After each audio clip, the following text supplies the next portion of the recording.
The reign of Queen Victoria saw the birth of the modern world.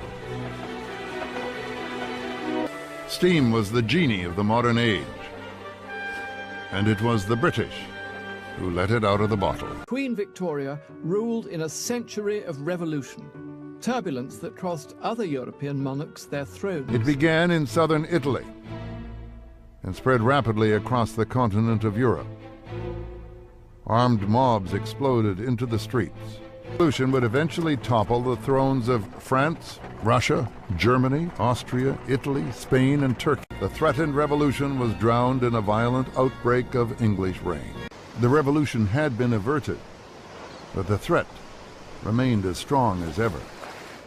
Albert believed that the only way to preserve the monarchy was to improve the conditions of the poor. The British people had to be persuaded that free trade would bring in a new age of peace and prosperity, not just for the manufacturers, but for the whole nation. The Great Exhibition was Britain's show. They would build a cathedral of free trade, a giant temple in the heart of London, to exhibit the art and industry of all nations. And this was not only to project the majesty of Great Britain across the world, it was also to emphasize the fact that we were all interconnected.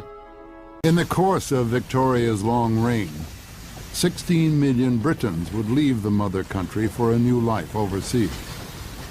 Each of them, whether they were searching for fame or fortune, love or adventure, would help to make the empire of Queen Victoria the widest and most powerful the world has ever seen.